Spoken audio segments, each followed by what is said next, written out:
दिनै बे रङिया नोगोरावनो थानाय बे हरदत्त बिरदत्त बे नब्लाङाव दिनै बर' थुनलाइ आफाद आरो दुलाराय बर' फरायसा आफाद जथाय बानजायनायनि गेजेरजों बेवहाय सुबुं सांग्रांथि मेल मोनसे जानानै थाङो आरो बे हाबाफारिया आसाम सरकारनिनो केबिनेट दा जिखिनि सोलोंथाइनि सायाव थांखि लानाय लोगोसे बिटिआर गोरोबथानिनो 6.3 दफाखौ मावफुंनायनि सायाव बे सावरायनायमोन। बे सावरायनायखौ बिनि थाखायनो जोङो लादों। कारना जाहैबाय जे आसाम सरकारा 6.3 दफा बिटिआर एकर्डआव रायखांनाय थासेयावबो जे जोंनि भेन्सार स्कुल बा फरायसालिमाफोरखौ सरकारिकरन खालामनाय नङा होननानै बेबायदि मोनसे थांखि लाबोदों। थारैनो बिथांमोननि थांखिया 6.3 खौ बाद दोननानै ना थारैनो बिथांमोननि थांखिया गासिबखौबो सरजाबजोबनानै बे बाथ्राखौ आसाम सरकारा गावसोरनि माइनुटसआव रोखा खालामाखै। दा बेखायनो जोङो बुंदों दुलाराय बर' फरायसा आफादनिफ्राय बा बर' थुनलाइ आफादनिफ्राय बिटिआर गोरोबथानि गेजेरजों मोननाय जिखिनि 6.3 नि गेजेरजों बिटिआर ओनसोलाव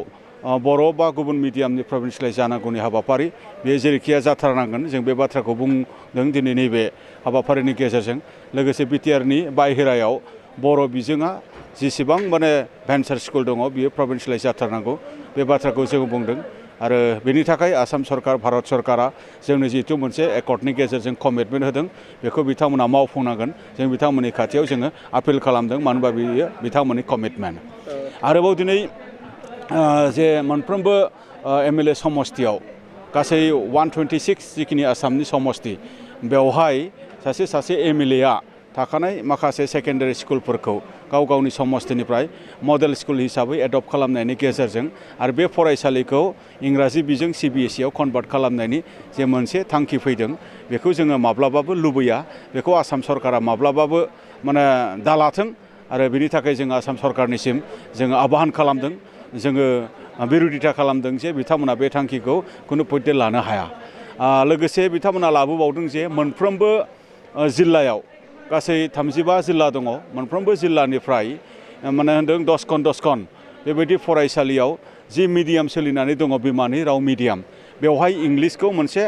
मिडियाम हिसाबै सोसनबावनानै होनो नागिरनायनि जिखिनि मोनसे थांखि। थारैनो जुदि बेबायदि खामानिया मोगथाङाव जाफुंमारोब्ला जोंनि भार्नाकुलार मिडियाम, बर' मिडियाम बा गुबुन मिडियाम बेफोरो थांनानै थानांगौआ जोंना गोब्राब जागोन। जायनि जाउनाव जोङो दिनै बे हाबाफारिखौ जोङो दिनै लानो गोनां जादों। दा बेखायनो जोङो बर' हारि हिसाबै गावनि रैखाथि थामोनथा गावनि सिनायथिखौ लानानै जोङो हारि हिसाबै जोङो थांनानै थानो लुबैदों। बिथांमोननि आसाम सरकारनि बे थांखिनि गेजेरजों जे जोंनि रावा जोंनि बिजोङा जे थैनांगौ जोङो बेखौ माब्लाबाबो लुबैया। दा बेखायनो आसाम सरकारखौ जोङो खावलायदों जे बिथांमोननि बे थांखिखौ बिथांमोना बोखांनानै लाफिननांगौ होननानै जोङो दाबि खालामदों। लोगोसे बिथांमोना दिनै बुंबावनो नागिरदों जे थाखो 3निफ्राय अनवार्डस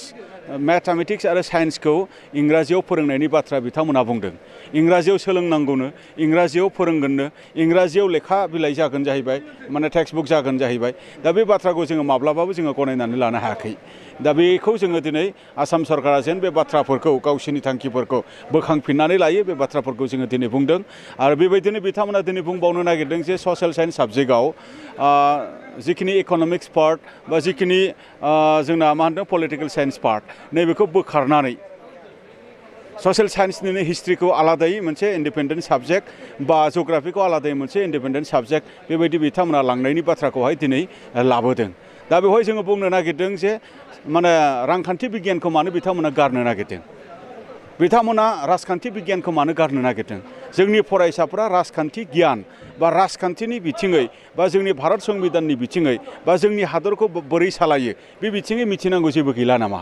आरो जोंनि रांखान्थि आयदाखौ गारनो थांनानै बिथांमोना जोंनि फरायसाफोरनो रांखान्थिनि सायाव जिखिनि गियान, रांखान्थि फरायसंनायनि बा बेसिक रांखान्थिनि जिखिनि बाथ्राफोरखौ मिथिनांला नामा? दिनै भेलुआ माखौ बुङो, दिनै डिमान्डआ माखौ बुङो, दिनै साप्लाइआ माखौ बुङो, दिनै मार्केटआ माखौ बुङो, दिनै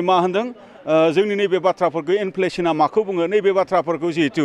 रांखान्थि बिगियानाव माने फोरोंनाय जायो प्रडाक्शना बोरै जायो बेवहाय साप्लाइआ बोरै जायो इनभेस्टमेन्टआ बोरै जायो नैबेनि बेसिक बाथ्राफोरखौ रांखान्थि बिगियानाव हाई स्कुलावबो फोरोंनाय जायो बा माने एमइ स्कुलावबो फोरोंनाय जायो दा गतिके नैबे बाथ्राफोरखौ मानो आसाम सरकारा बोखांनो नागिरदों थारैनो जोङो बेखौ बुजिनो मोनाखै दा बेखायनो जोंनि मथेब्ला बे साबजेक्टआ खुब गोनांथार पलिटिकेल साइन्स साबजेक्टआबो खुब गोनांथार आरो मा होनदों माने जोंनि माने जिखिनि मा होनदों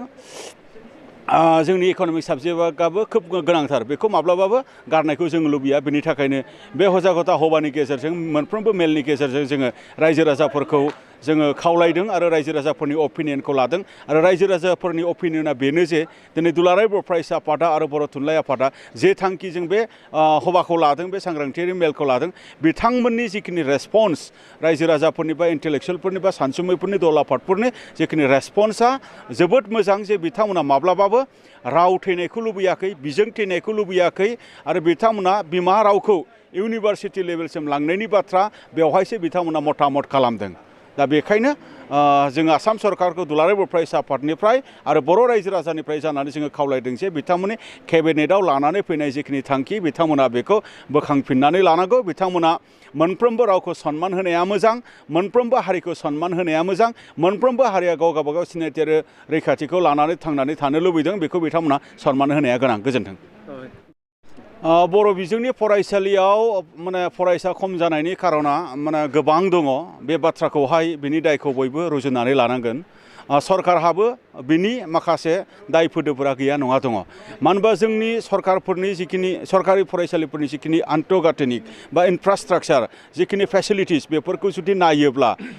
गुबुन माने स्टेटनि सरकारि फरायसालिफोरनि रुजुनायाव जोबोद गाहायाव आरो फोरोंगिरि एकाडेमिक लाइनाव जुदि जों नायोब्ला जोंनि फोरोंगिरिफोरा थोजासे फोरोंगिरि गैया फाउन्डेसन लेभेलाव गावनि गथ'खौ मोजां फरायसालियाव सोनानै मोजां रोंनाय बा मोजां गुन गोनां सोलोंथाइ लाहोनायनि बाथ्राखौहाय बयबो बिमा बिफाया सानो नाथाय जोंनि फरायसालिफोराव थोजासे फोरोंगिरि गैया थोजासेनि बाथ्रायाथ' बाद दोन जिर' टिचार जानानै दङ दाखालि गुण'त्सव सोलिबाय थानायाव एटाचमेन्टआव हरदों खाथिनि सोरबा एलपि स्कुलनि हेड मास्टारखौ गंसे एडिसनेल माने स्कुल एलपि बिदि नायनो होदों दा बेफोरबायदि दङ आरो बे सिंगेल टिचारखौनो मा खालामबावो दिनै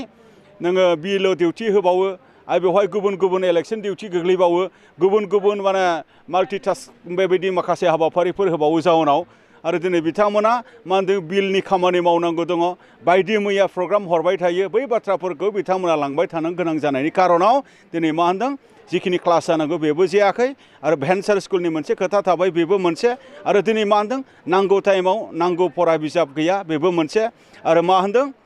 जोंनियाव जिखिनि फेसिलिटिसफोर थानांगौ जिखिनि एवेयारनेस थानांगौ नैबे बाथ्राफोरा गैयैनि जाउनाव साफ्रोमबो बिमा बिफाया मोजां मोनसे फेसिलिटिनि मोजां मोनसे थोजासे फोरोंगिरि थानाय फरायसालिफोरखौ लुबैयो बेखायनो जों दिनै लुबैदों जे जोंनि फरायसालिफोराव फरायसा बांहोनांगौनि मोनसेल' उपायानो जाहैबाय सरकारा जिखिनि फेसिलिटि होनांगौ जिखिनि फोरोंगिरि होनांगौ गोनां जायोबा बे बर' बिमानि जिखिनि रावनि बिजों असमिया बिमानि जिखिनि बिजों बेखौनो मडेल स्कुल खालामनानै बेखौनो नांगौ बायदि जोथोन लानानै जुदि लाङोब्ला बेवहाय फरायसाफोरा बांगोन दिनै नोंथांमोना मिथिगौ जे दिल्ली बायदियाव सरकारि फरायसालियाव फरायसाफोरा बांदों प्राइभेट फरायसालियाव फरायसानि अनजिमाया खमायदों बिथांमोना ओरैबायदि खालामबाय बयबो एट्राक्ट जादों बयबो इमप्रेस जादों बयबो माने मा होनदों दिनै खम फैसायावनो बा बिना मुलियायैनो दिनै नोङो सरकारि फरायसालियाव गावनि गथ'खौ फोरोंनो मोनोब्ला मोजां फेसिलिटिनि गेजेरजों बेवहाय फरायसाफोरा निस्सय बांगोन जोंनियावबो जोङो बेबायदि जाजानोसो जों लुबैदों बेखायनो जोङो सरकारखौ जोङो खावलायबाय थादों गोजोन्थों बे बाथ्राफोरखौनो लानानै जोङो दिनै बुंबाय थादों जे जोङो एबसुनि थोरोबनिफ्रायबो जे जोङो भलेन्टारि टिचार थिसननायनि गेजेरजों जे हायो गंसे गंनै फरायसालियाव जोङो बिदि थिसनबाय नाथाय जों एबसुआ सरकार बायदि जोङो खामानि मावनो हानाय नङा बा माने फोरोंगिरिफोरनो जोङो नांगौ बिबांनि माने जोङो बेबायदि रेमुनारेसन होनानै जोङो बेबायदि लांनो हानाय नङा जिखिनि हायो जोङो जोंनिफ्रायबो भलेन्टारि मोनसे टिचिं होनायनि गेजेरजों बै फरायसाफोरनो जोङो सोलोंथाइ होनो थाखाय जोंबो नाजादों आरो फारसेथिं